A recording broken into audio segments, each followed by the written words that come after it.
Sneaker of the year. Now this is a discussion that comes up every year.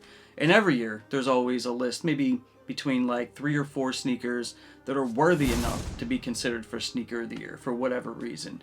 And a lot of these lists that come out, it's always like the same kind of handful of sneakers. And I think that a lot of people just kind of get on board with whatever the more popular opinion is. Because that seems to be the more popular sneaker, or the one that I guess most people can agree on is the sneaker of the year for that particular year.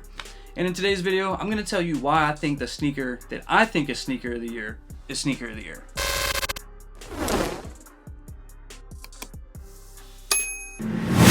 Now this year, when it comes to the discussion of sneaker of the year, it seems to center around maybe 4 sneakers.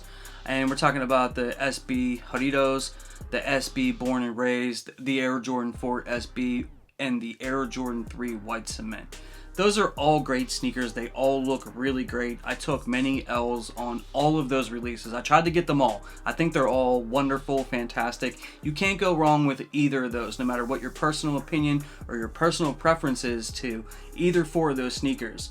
You really can't go wrong with them. They were all great in their own right, When it comes to the Jarritos, man, those look phenomenal, especially on feet. They got the tearaway thing, really nice. The Born and Raised, I thought the Born and Raised was actually better than the Jarritos from jump. Even before the founder of Born and Raised died, I was saying that. You can even check the game film on the live stream that I had with Big Homie Leonard.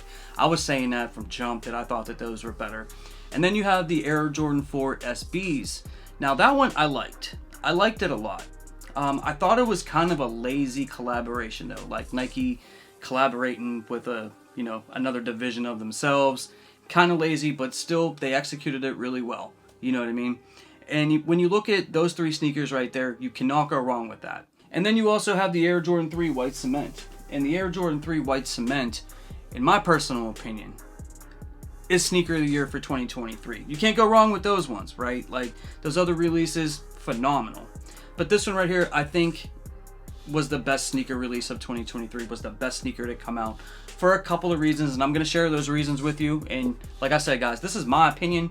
Whatever you guys think of sneaker of the year, you can comment down below and let me know your thoughts and opinions as to why you think I'm wrong. But when I look at a lot of these lists, it looks like the Air Jordan 4 SB is probably sneaker of the year, the consensus, what everybody's kind of agreeing is sneaker of the year, more so than this one. Even though this one came out way back in March, right before the SB4s.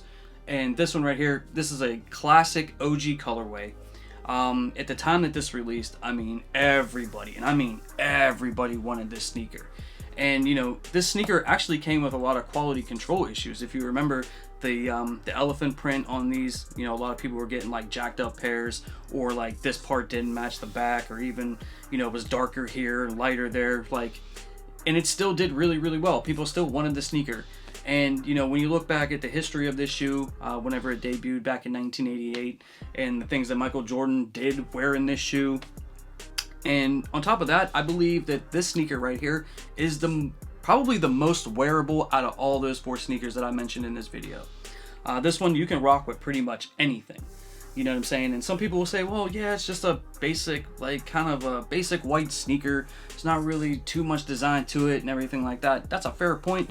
But this sneaker originated back in 1988 and still in 2023, right? People are still buying this sneaker, wearing it all the time.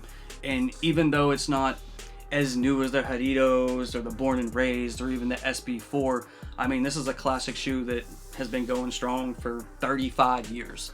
You know what I'm saying? And we didn't really see a proper retro for this sneaker in a long time. Other white cements that came out in the past, they had the Jordan Jumpman on it. But this one, look at the back tab on there, man. That's fire. The execution on this shoe, the whole Reimagined series, really fit this sneaker really well. I could even make an argument that the Reimagined theme actually worked out better for this sneaker than the Air Jordan 1 Chicago Lost and Found, even though that's a fire sneaker too.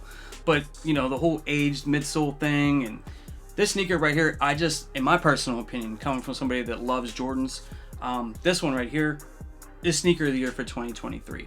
I know some of you guys are probably not shocked that this is what I would pick, because I've been saying it for months and months and months in all my videos. And we've been giving these away on the channel. when we hit, you know, milestones. We just gave away a pair last week when we hit 12K, and we're going to be giving another pair away if we hit 13K at the you know, before the end of the month.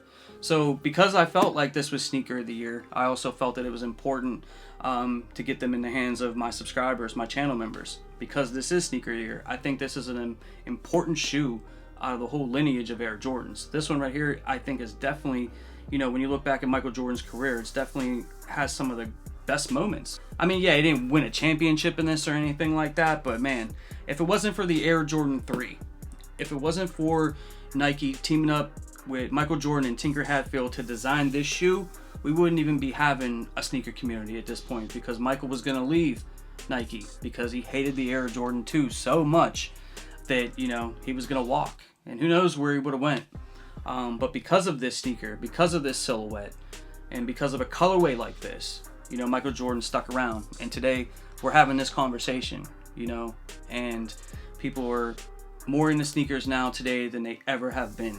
And if it hadn't have been for this, if this would have never happened, if this would have never came out, who knows if the sneaker community would even exist today in 2023 going into 2024. But guys, this is just my personal opinion for Sneaker of the Year. You can let me know down in the comment section how you feel about my opinion or some of the sneakers that I mentioned previously in the video, like the SB4, or, you know, maybe it's a sneaker that you have on your mind that you feel is worthy enough for Sneaker of the Year that no one's really talking about.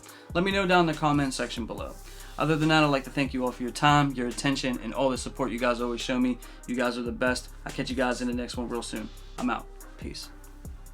For more sneaker content, make sure you hit that subscribe button and you hit that notification bell so you never miss a video.